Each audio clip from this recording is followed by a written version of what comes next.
Bài học thứ 9: làm thế nào để đưa trẻ vào khuôn khổ? Kính thưa quý vị và thưa các bạn, trong các bài học trước, chúng ta đã nói rất nhiều về những cảm xúc lo lắng buồn phiền của trẻ và làm thế nào để lắng nghe, thấu hiểu, tiếp nhận, xử lý những vấn đề đó.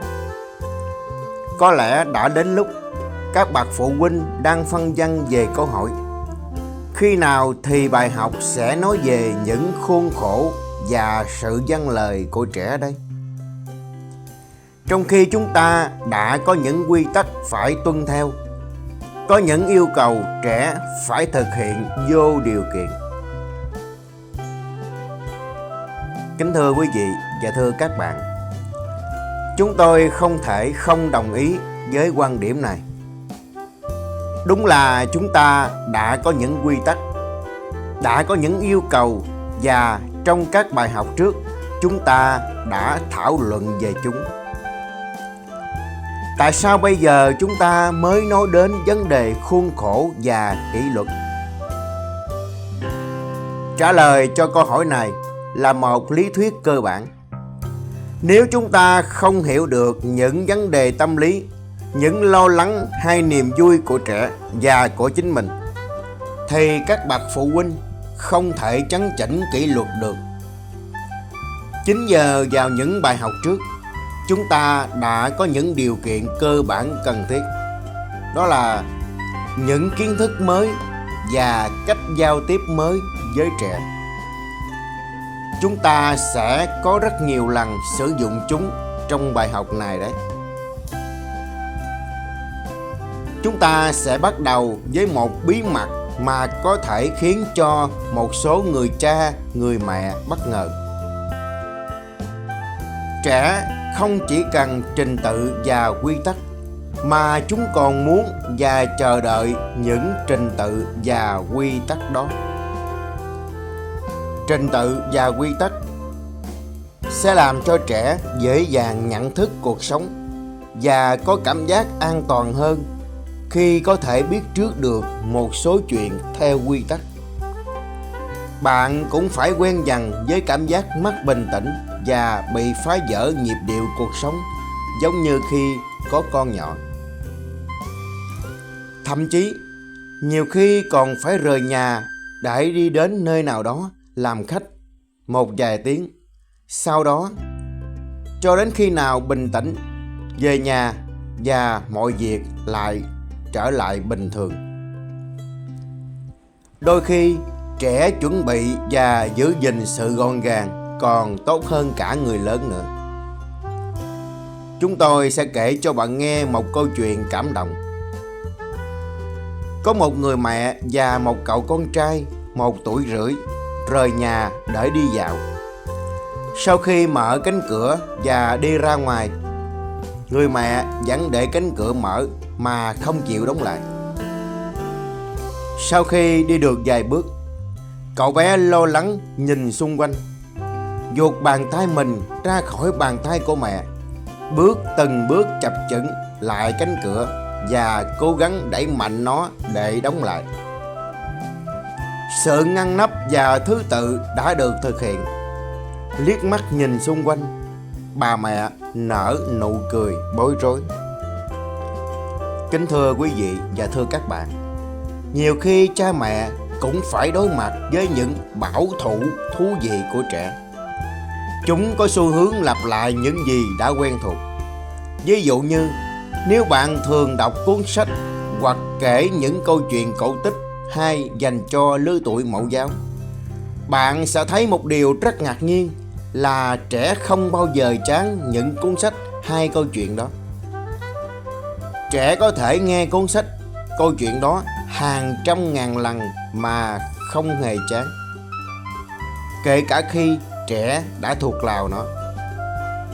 Và nếu bạn thay đổi một chi tiết hay thay đổi một tình huống nào đó trong câu chuyện, ngay lập tức bạn sẽ nghe được những câu như thế này: Không phải thế, cha mẹ đã bỏ qua một chỗ rồi. Hay là Không phải, anh ấy không có nói câu đó đâu. Anh ấy không làm điều gì đâu. Vân vân. Kính thưa quý vị và thưa các bạn, chúng ta hãy xem một trường hợp khi mà chúng ta phá vỡ sự ngăn nắp và trật tự, có thể dẫn đến sự bực mình, thậm chí là sự sợ hãi của trẻ. Có một lần tôi được nhờ ngồi chơi cùng một bé gái 3 tuổi. Cha mẹ của cô bé là bạn của tôi. Cha mẹ cô bé muốn đi đến nhà hát chỉ với 2 người sau 3 năm chưa đi lần nào. Trước đây, tôi rất ít khi tiếp xúc với những bé gái như thế này. Nhưng tôi vẫn biết cô bé cũng bị bất an. Tuy nhiên, cha mẹ cô bé thì lại rất tin tưởng vào khả năng tâm lý học của tôi. Và tôi cũng vậy. Và thế là tôi đề nghị với bé: chúng ta hãy cùng chơi một cái gì đó thú vị nhé. Hay là chơi trò ngôi nhà nhỏ nha. Tôi cố gắng nhớ lại thời thơ ấu của mình, cố gắng nhớ xem trò gì mà trẻ con hay thích, và hy vọng cô bé này cũng sẽ thích nó. Và cô bé hỏi một cách rụt rè: thế trò này chơi như thế nào ạ? Lúc này tôi rất nhiệt tình hướng dẫn cho cô bé. Cần chơi như thế này nè. Và bắt đầu bằng cách xoay những chiếc ghế lại và xếp chúng gần với nhau. Sau đó phủ lên chúng chiếc chăn mỏng. Tôi cố gắng đưa thêm vào trong ngôi nhà nhỏ đó chiếc đèn bàn. Lúc này tôi chợt nghe tiếng vừa khóc vừa thét rất to của cô bé: hãy đặt mọi thứ lại đúng vị trí của nó đi. Cô bé sợ hãi đến tái mặt. Sau này tôi mới biết cha mẹ cô bé không bao giờ cho phép trong nhà có những trường hợp bừa bộn như thế. Kính thưa quý vị và thưa các bạn, trẻ thường dùng trực giác để cảm nhận những việc mà cha mẹ không thể che giấu được chúng. Một cậu bé đau khổ thừa nhận rằng cha mẹ không thương cậu, bởi vì cha mẹ có thể cho phép những đứa trẻ khác làm một số điều, nhưng lại không đồng ý cho cậu làm những điều đó. Và thế là câu hỏi được đặt ra là: nếu trẻ cảm thấy mình được an toàn hơn trong những khuôn khổ và quy tắc ứng xử, vậy tại sao nhiều khi phụ huynh lại muốn phá vỡ, vi phạm những quy tắc hay khuôn khổ này? Tại sao cha mẹ, thầy cô giáo hay là những người bảo dưỡng thường xuyên phải phàn nàn về những vấn đề này? Ở đây, chúng ta có thể nêu ra rất nhiều lý do, nhiều hơn so với những gì mà chúng ta tưởng tượng ra được. Chúng ta sẽ nói đến những lý do này ở cuối bài học. Bây giờ chúng ta sẽ bàn về vấn đề: trên thực tế, trẻ không phải phá vỡ những quy tắc này, mà phản đối lại phương pháp áp dụng những quy tắc này. Vì thế, bây giờ chúng ta hãy phân tích và tìm câu trả lời cho câu hỏi: làm thế nào để áp dụng khuôn khổ mà không xảy ra những xung đột đáng tiếc với trẻ?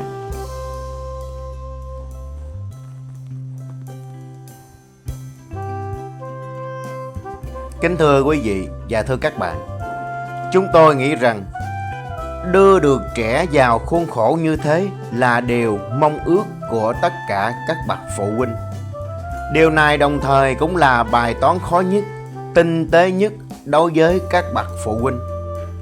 Và để giải quyết được bài toán này phụ thuộc vào nhiều yếu tố, trong đó quan trọng nhất là sự phát triển nội tâm và tính trách nhiệm của trẻ.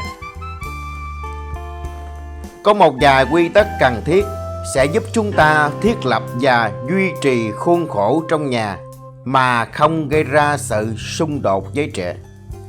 Nó giống như danh sách quy tắc của các quy tắc. Sau đây, chúng ta sẽ tìm hiểu về chúng. Quy tắc thứ nhất. Quy tắc hạn chế, yêu cầu hay cấm phải được áp dụng đối với tất cả mọi người trong nhà.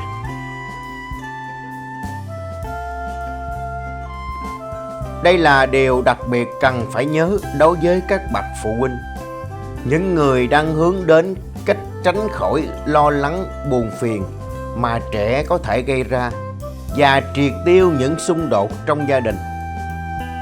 Kết quả là họ bắt đầu đi theo những thị hiếu của trẻ. Đây là phong cách nuôi dạy rất dễ dãi. Điều này đã được chúng ta thảo luận trong bài học thứ 8 rồi.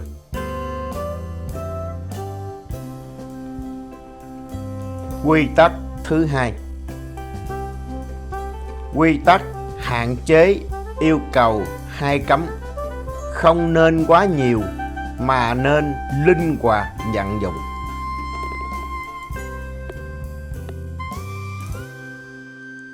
Trong dải màu xanh chứa những gì cho phép trẻ làm theo khả năng và mong muốn của trẻ.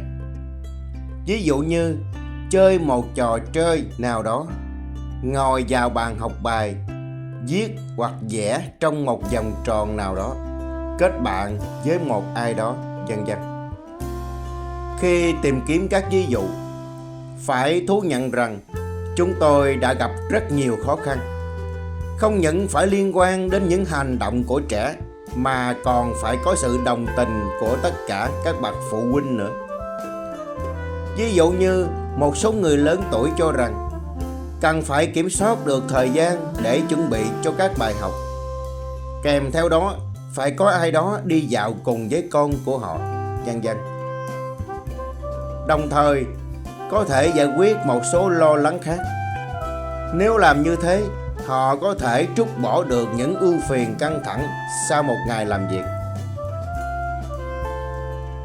Những hành động của trẻ mà chúng ta cho phép trẻ tương đối tự do hoạt động nằm trong dải màu vàng. Trẻ được phép làm những việc đó theo khả năng của mình, nhưng có một giới hạn nhất định. Hay nói một cách khác, trẻ có thể tự quyết định những việc đó, nhưng phải tuân thủ một số quy tắc nhất định. Ví dụ như, trẻ có thể ngồi học bài lúc nào cũng được, nhưng phải hoàn thành bài tập trước 8 giờ tối. Trẻ có thể đi dạo một mình trong vườn nhà, nhưng không được phép đi xa hơn. Kính thưa quý vị và thưa các bạn, đây là dải công việc rất quan trọng, bởi chính những công việc trong dải này giúp trẻ học được tính khuôn khổ mà chúng ta hướng tới, theo cơ chế từ bên ngoài vào bên trong. Đầu tiên, các bậc phụ huynh có thể giúp cho các em giữ được những nhịp điệu công việc. Sau đó cho trẻ học cách kiểm soát bản thân bởi các quy tắc hay là quy định được đặt ra trong gia đình. Dần dần, trẻ sẽ quen với các quy tắc này và không còn cảm thấy bị áp lực khi thực hiện chúng nữa. Tuy nhiên, điều này chỉ thực hiện được khi những người trong nhà cũng không vi phạm những quy tắc này nhé. Vì vậy, việc tiếp nhận và hạn chế các yêu cầu của trẻ mà không để xảy ra xung đột cũng là một bài học và cần sự quan tâm của các bậc phụ huynh. Sự cố gắng bình tĩnh trong mọi trường hợp, nhưng chỉ trong một thời gian ngắn, được giải thích bởi những yêu cầu của bạn. Trong trường hợp này, phải nhấn mạnh rằng hãy để cho trẻ có sự lựa chọn tự do của chúng. Khi nào trẻ cảm nhận được sự tôn trọng tính độc lập và tự do lựa chọn của chúng, chúng sẽ dễ dàng tiếp nhận các yêu cầu và hạn chế của cha mẹ hơn. Tuy nhiên, cũng có trường hợp chúng ta phải phá vỡ các quy tắc. Những trường hợp đó sẽ kể đến ở dải màu tiếp theo, đó là dải màu cam. Trong dải màu cam chứa những hành động mà chúng ta không đồng ý chúng, nhưng có thể chấp nhận được một lần đặc biệt nào đó. Ví dụ, người cha đi làm về muộn, 10 giờ tối mới về tới nhà. Và nếu như trẻ đòi đợi cha thì chúng ta có thể cho trẻ ngủ muộn hơn một chút đợi cha nó về. Hoặc là cậu con trai nhỏ ngủ và có một giấc mơ kinh khủng. Mẹ của cậu bé có thể bế cậu sang giường của mình nằm cho đến khi cậu bé bình tĩnh trở lại. Kính thưa quý vị và thưa các bạn, chúng ta biết rằng trong các trường hợp ngoại lệ như vậy chỉ chứng thực một quy luật. Chúng ta không phải sợ vì những hành động như thế là rất hiếm và ít khi xảy ra. Nhưng vì thế mà trẻ có thể rất biết ơn cha mẹ về sự sẵn lòng của họ trong những trường hợp đặc biệt như thế này của trẻ. Sau đó, thậm chí trẻ còn sẵn sàng tự động tuân thủ các quy tắc trong các trường hợp thông thường. Cuối cùng, chúng ta đến với dải màu đỏ. Dải màu đỏ là dải màu mà những hành động của trẻ không được chấp nhận dù trong bất kỳ tình huống nào. Đây là những hành động dứt khoát, không thể làm được và không có ngoại lệ nào cho chúng cả. Đó có thể là không được đánh hay là cắn mẹ, không được chơi với lửa, không được ném đổ dở đồ đạc trong nhà, không được chọc ghẹo em nhỏ, vân vân. Và danh sách này sẽ lớn dần lên cùng với trẻ và hướng trẻ theo tiêu chuẩn đạo đức, pháp luật, những điều cấm kỵ trong xã hội. Như vậy, tất cả các dải màu chúng đã cho chúng ta biết rằng trong nhiều trường hợp, quy tắc chỉ mang tính tương đối và tốt hơn hết là tìm được một giới hạn vàng giữa sự cứng rắn và mềm mại, đồng thời phải kiên định trong quá trình giáo dục khôn khổ của trẻ. Quy tắc thứ 3: những yêu cầu của phụ huynh không nên mâu thuẫn một cách quá rõ ràng với những nhu cầu của trẻ.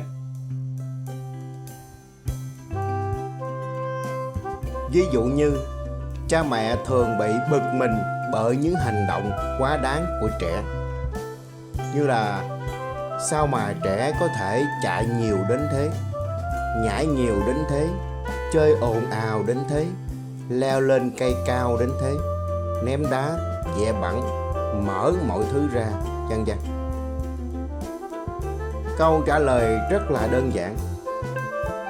Tất cả những điều đó và cả những thứ khác nữa đều là những biểu hiện tự nhiên và rất quan trọng của trẻ trong sự phát triển nhu cầu về những mặt hoạt động, nhận thức và luyện tập. Trẻ có nhu cầu nhiều hơn chúng ta, những người lớn tuổi, về mặt này. Chúng cần hoạt động và khám phá để thử khả năng của mình. Cấm những hành động như thế giống như chúng ta đang cố gắng ngăn dòng nước trên sông lớn. Tốt hơn hết là chúng ta hãy cố gắng hướng dòng chảy vào những con sông nhỏ, thuận tiện và an toàn. Nếu trẻ muốn nghịch dũng nước thì chúng ta hãy mang cho trẻ đôi giày đế cao. Nếu muốn tháo cái đồng hồ thì chỉ khi nó đã cũ và không còn chạy nữa. Muốn chơi bóng thì không được chơi ở trong phòng và gần cửa sổ. Thậm chí muốn ném đá cũng được, nhưng phải có mục tiêu cụ thể và không bị ảnh hưởng đến ai. Tất nhiên là các bạn đã biết các ví dụ ở dải màu vàng, nhưng bạn có biết những hành động đó cũng có thể nằm trong dải màu xanh. Để làm được điều này, phải để cho trẻ trong một môi trường thích hợp và cho phép trẻ hoạt động một cách tự do. Ví dụ như ở nước ngoài, trong một số tổ chức trẻ em, có những phòng được lát gạch đặc biệt cho trẻ thỏa sức sáng tạo năng khiếu vẽ. Mỗi đứa trẻ có thể vẽ hoặc sơn bao nhiêu tùy thích. Sau mỗi buổi học vẽ như thế, tường lại được lau chùi sạch sẽ và chuẩn bị cho nhóm tiếp theo vào học.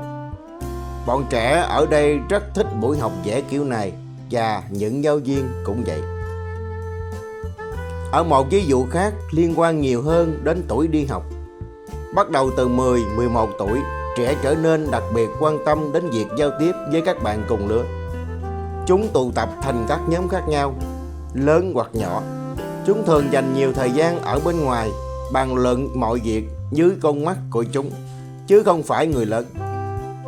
Và chúng thường được nghe từ các bậc cha mẹ những lời như thế này: Đó, nhìn xem coi, không một ai có thể biết được việc gì sẽ xảy ra với bọn chúng đâu.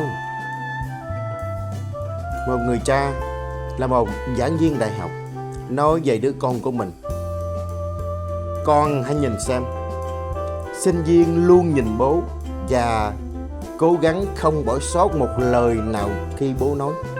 Còn con thì... Kính thưa quý vị và thưa các bạn, trẻ thường không nghe lời cha mẹ và hậu quả có thể rất nghiêm trọng. Để tránh được tình trạng này, cha mẹ cần phải đặc biệt cẩn thận khi đưa ra sự cấm đoán: không kết bạn, không đi đâu, không mặc kiểu này, không tham gia, vân vân. Cần phải chắc chắn rằng trẻ không phải nhận những mối đe dọa trong nhóm bạn của mình. Điều khủng khiếp nhất đối với trẻ là trở thành con cừu trắng, hay là chủ đề của sự chế giễu, hay là bị bỏ qua, bị từ chối. Và nếu là một bên cán cân là vị trí của mình trong nhóm bạn và một bên là sự không thể của cha mẹ, thì cán cân bao giờ cũng nghiêng về phía bạn bè.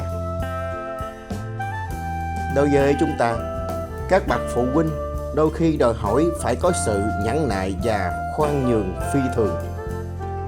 Điều này có thể giúp cho chúng ta tiếp nhận được phong cách của trẻ. Những từ ngữ mà trước đây chưa nghe bao giờ, những điệu nhạc lạ lùng, kiểu tóc lạ mắt, những kiểu trang trí lạ kỳ, những chiếc váy ngắn và quá ngắn, hay là những chiếc quần jean với những lỗ thủng khác nhau. Phong cách teen của trẻ giống như bệnh thủy đậu. Có rất nhiều bạn trẻ mắc phải và truyền lại theo nhiều cách khác nhau. Và sau một vài năm tự nhìn lại thì các bạn trẻ tự cười bản thân của mình. Và tốt hơn hết là trong thời gian này, các bậc phụ huynh không nên tranh cãi với trẻ về những chuyện này. Nếu bị ép buộc, trẻ có thể đấu tranh. Hậu quả là sự giao tiếp và lòng tin của trẻ có thể biến mất hoàn toàn. Vậy cha mẹ cần phải chia sẻ điều gì? Ngoài việc chịu đựng và tiếp nhận bệnh thủy đậu này một cách vô điều kiện, theo ý kiến của một số chuyên gia, điều quan trọng và chủ yếu ở đây là hãy đi đến một cách chung hơn những mục tiêu cần thiết, như là sự trung thực, chăm chỉ, sự rộng lượng, tôn trọng người khác. Hãy lưu ý rằng có rất nhiều trong số những mục đích này bạn có thể không chỉ thảo luận với con khi trẻ đã lớn, mà còn phải thực hiện bằng mối quan hệ với trẻ. Đó cũng chính là món quà quan trọng nhất mà trẻ tìm và hy vọng thấy được ở bạn, thấy được ở cha mẹ của mình. Quy tắc thứ tư: quy tắc hạn chế, yêu cầu hay cấm cần có được sự đồng ý thống nhất giữa những người lớn với nhau. Không biết bạn đã gặp tình huống này chưa? Khi mẹ thì nói một kiểu, cha thì nói một đàn, còn ông bà thì lại nói một kiểu khác. Trong những tình huống như thế này, trẻ không thể học được các quy tắc, không thể quen các khuôn khổ. Trẻ sẽ quen với việc tìm kiếm riêng, phân loại các cấp bậc của người lớn. Mối quan hệ của người lớn trong các trường hợp này cũng không tốt hơn được. Nhiều khi nếu cha hoặc mẹ không đồng ý với người còn lại, tốt hơn hết là trong lúc đó không nên nói ra. Sau khi không có mặt trẻ, hãy thảo luận với người còn lại về vấn đề đó và đi đến thống nhất chung. Có một tính chất quan trọng không kém, đó là sự nhất quán trong các quy tắc. Nếu con của bạn 2 ngày liền đi ngủ vào lúc 10 giờ tối thay vì lúc 9 giờ như trước đây, thì ngày tiếp theo bạn sẽ rất khó để cho trẻ đi ngủ đúng giờ. Trẻ có lý do phản đối là tại sao ngày hôm qua, ngày hôm kia bạn lại cho phép chúng đi ngủ muộn hơn mà hôm nay bạn lại cấm. Chúng ta hãy nhớ rằng trẻ liên tục thử thách tính bền vững của các yêu cầu mà chúng ta đưa ra, và trẻ chỉ tiếp nhận chúng như là quy tắc khi điều đó không bị lung lay. Trong các trường hợp ngược lại, chỉ làm cho trẻ trở nên nhõng nhẽo hay khóc nhè mà thôi. Quy tắc thứ 5. Khi chúng ta thông báo về một yêu cầu hay cấm đoán nào đó, thì giọng điệu cần phải thân thiện, mang tính giải thích hơn là ra lệnh và sai khiến. Các bạn nên nhớ rằng, bất kỳ một điều cấm đoán nào cũng gây cho trẻ những khó khăn, và nếu nó còn kèm thêm giọng điệu giận dữ hay là sai khiến thì còn gây khó gấp đôi cho trẻ khi tiếp nhận nó. Chúng ta đã nói đến vấn đề khi có câu hỏi sao lại không thể, thì không nên trả lời là bởi vì tôi nói như thế, tôi muốn như thế.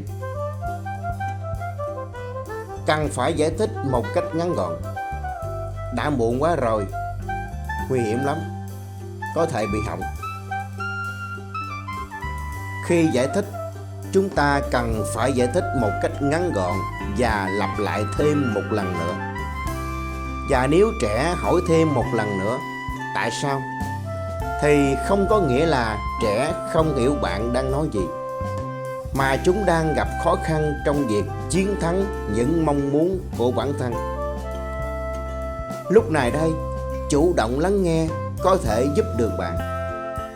Những lời hứa hay là cách nói, con và thông điệp chỉ làm tăng thêm sự phản kháng của trẻ.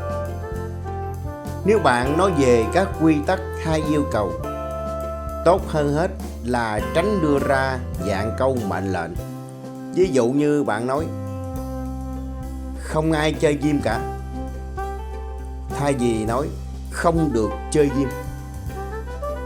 Hay là nói về vấn đề ăn kẹo, kẹo được ăn sau bữa trưa. Nó sẽ hay hơn là bạn nói hãy bỏ cái kẹo xuống ngay lập tức, mau lên. Chúng ta hãy xem 2 ví dụ về cuộc nói chuyện giữa mẹ và con. Ví dụ thứ nhất không thành công, ví dụ thứ hai thành công. Sau đây là ví dụ thứ nhất. Những đứa trẻ đang chơi rất hào hứng.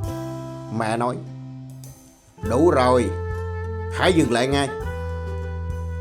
Con trai sao hả? Sao lại dừng lại? Mẹ nói con biết tại sao mà, con cần phải đi ngủ. Con gái sao hả? Đi ngủ bây giờ à? Mẹ nói Đi ngủ ngay bây giờ kìa. Và không được phản đối nữa. Mau lên. Thế là hai cậu trai gái của người mẹ đi ngủ với tâm trạng thất vọng và tức giận. Câu chuyện có thể tốt hơn nếu bà mẹ nói với các con như thế này ở ví dụ thứ hai. Người mẹ nói: "Này các con, đã đến lúc dừng lại rồi đó." Con trai nói: "Sao ạ? Sao lại dừng lại?" Mẹ nói: "Đã đến lúc đi ngủ rồi con à." Con gái nói: "Sao ạ? Đi ngủ bây giờ?" Mẹ nói: "Mẹ thấy trò chơi này rất thú vị và các con dường như rất khó để dứt ra phải không?"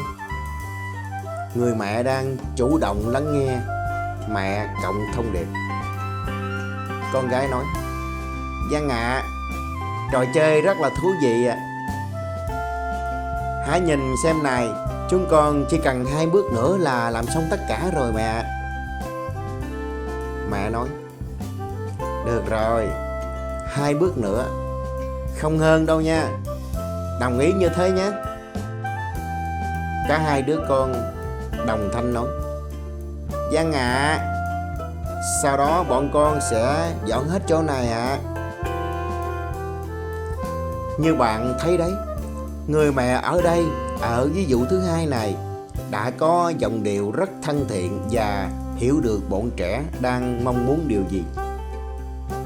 Khuôn khổ trong trường hợp này không bị ảnh hưởng.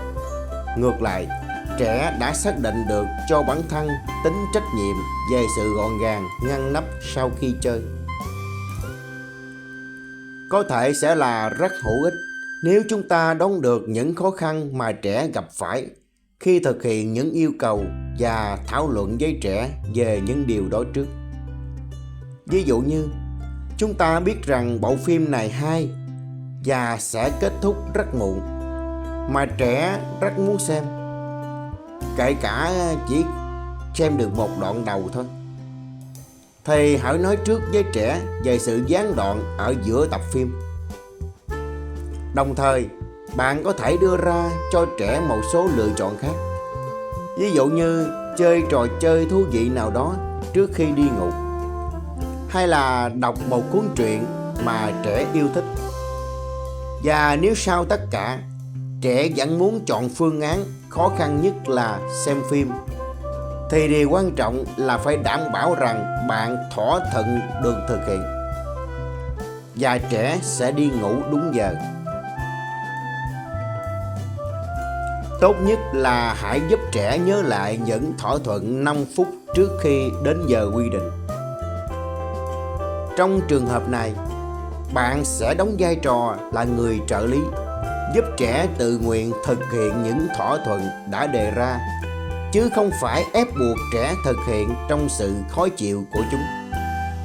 Và như thế, trẻ có thể có một kinh nghiệm nho nhỏ trong việc thực hiện khuôn khổ mà không cần đến xung đột.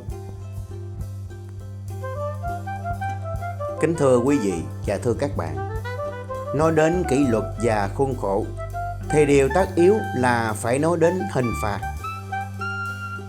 Cần phải làm gì nếu khi thực hiện tất cả các biện pháp mà trẻ vẫn không chịu vâng lời? Trước hết, tôi muốn lưu ý với các bạn rằng việc tuân thủ 5 quy tắc này và những gì mà các bạn đã học được ở 8 bài học trước đây đã làm giảm đi sự bất tuân của con bạn rất nhiều, thậm chí làm cho nó biến mất rồi. Thế nhưng vẫn có những sự ngộ nhận và lầm lẫn mà không ai có thể đảm bảo được. Vì thế, cũng có những lúc bạn phải có câu trả lời rõ ràng cho những hành vi không tốt của trẻ. Đến bây giờ, vẫn có rất nhiều tranh cãi về hình phạt thể xác. Cá nhân tôi phản đối việc đó. Nó chỉ mang lại sự xúc phạm, hung dữ, đe dọa và nhục mạ trẻ em. những hậu quả mà nó mang lại rất nhiều so với hiệu quả. Tác động về thể xác chỉ được áp dụng duy nhất trong một trường hợp, đó là giữ trẻ lại, không có phá phách thêm nữa. Có một lần tôi được nghe một câu chuyện có tình huống tương tự như thế này. Đó là câu chuyện diễn ra ở Mỹ. Cậu bé John 13 tuổi đang chờ mẹ ở trong ô tô gần nhà và cậu ta muốn khởi động máy. Xe bắt đầu chuyển động. Tất nhiên là cậu bé mù tịt về vấn đề này rồi. Sau đó phá tung hàng rào và đâm vào thân cây.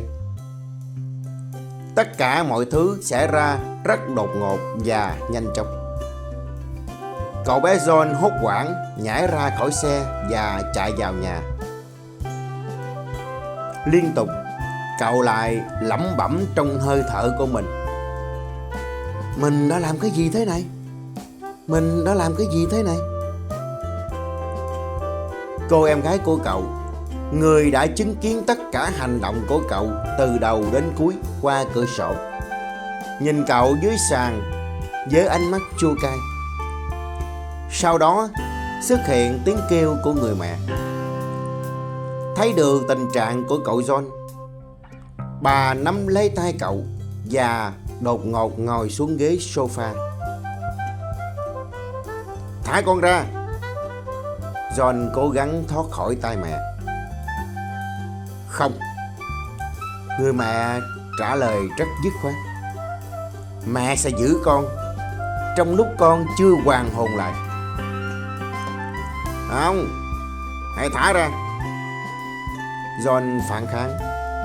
Mẹ không có quyền. Đây là bạo lực. Không, John. Người mẹ nói rất bình tĩnh và nghiêm khắc.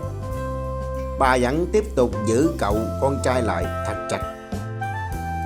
Mẹ không thể thả con ra bây giờ được.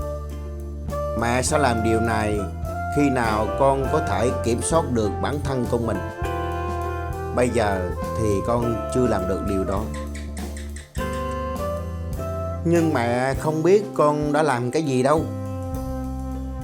Trong lúc này, bằng một thời gian rất ngắn quan sát xung quanh, người mẹ đã hiểu chuyện gì xảy ra. Mẹ biết John ạ, con đã phá hỏng chiếc hàng rào và đâm chiếc xe hơi của mẹ. Nhưng điều đó là không quan trọng John à. Điều quan trọng nhất với mẹ bây giờ là phải giữ con trong vòng tay của mẹ. Mẹ không trừng phạt con cái gì cả, và đang giữ con tìm lại chính bản thân của con thôi. Khi nào con bình tĩnh hơn, chúng ta mới nói về chuyện chiếc xe con nhé.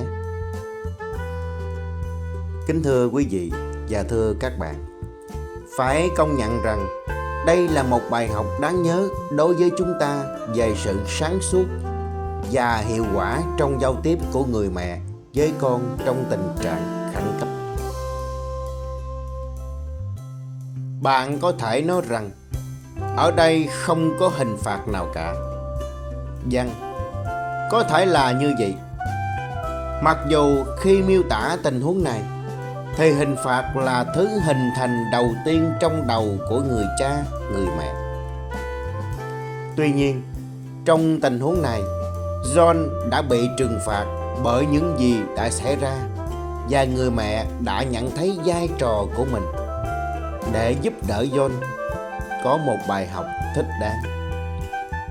Vậy là một lần nữa, chúng ta gặp lại câu hỏi về hậu quả của những hành động mà trẻ gây ra.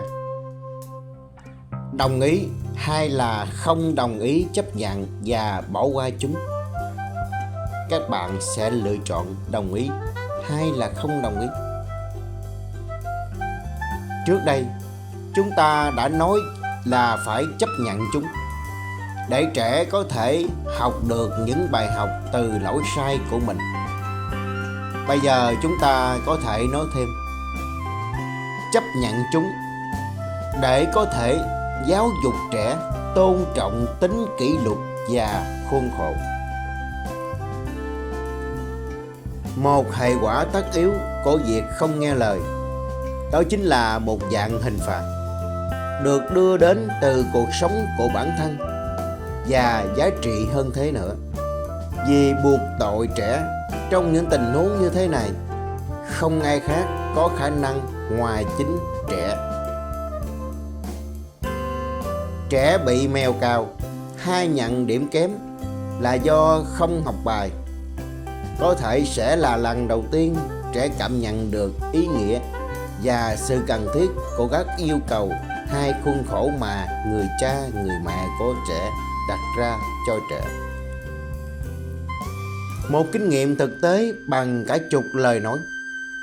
Ngoài ra, chúng ta không thể trải rơm khắp mọi nơi. Những đâu mà con chúng ta có thể bị ngã sau sự thất bại của trẻ, biết đâu nó có thể giúp cho trẻ một điều gì đó. Kính thưa quý vị và thưa các bạn, chủ động lắng nghe là điều không thể thiếu trong tình huống này. Chúng ta hãy nhớ rằng điều đó giúp trẻ tự đưa ra những kết luận của riêng mình cho những gì đã xảy ra. Mặc dù đôi khi chúng ta vẫn thường nghe các bậc phụ huynh nói rằng cha mẹ đã cảnh báo rồi, cha mẹ không muốn nghe nữa, con hãy tự trách mình đi. Thực ra là không nên làm thế. Đầu tiên, trẻ rất nhớ những lời cảnh báo của bạn. Điều thứ hai, bây giờ trẻ đang rất tâm trạng và chúng hoàn toàn điếc đối với mọi lý lẽ. Điều thứ ba, trẻ rất khó có thể nhận ra sai lầm của mình và sẵn sàng thách thức uy quyền của bạn. Loại hình phạt thứ hai, một loại quen thuộc hơn, nó xuất phát từ cha mẹ. Tất cả bắt đầu từ lời cảnh báo.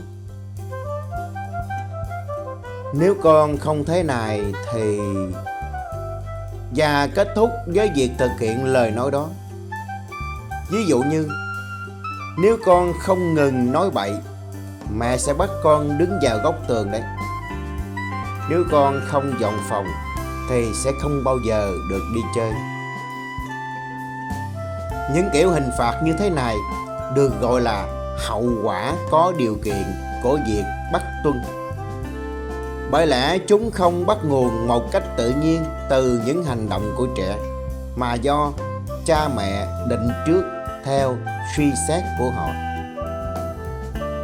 Vậy làm thế nào với những hình phạt kiểu này đấy? Tôi nghĩ điều này là không tránh được. Tuy nhiên, nếu áp dụng những hình phạt như vậy, tốt hơn hết là hãy xem xét một quy tắc rất quan trọng sau đây. Quy tắc thứ 6. Trừng phạt trẻ là cách tước đoạt đức tính tốt của trẻ, còn nhanh hơn so với việc làm điều gì xấu với chúng. Chúng ta sẽ bàn về những trường hợp khó khăn nhất, khi mà cha mẹ nói rằng không thể khiến trẻ sửa đổi. Việc không vâng lời hay xung đột đến những kỷ luật xảy ra nhanh hơn. Khó khăn nhất là những trẻ đang độ tuổi thiếu niên, nhưng cũng có thể là trẻ ở bất cứ độ tuổi nào.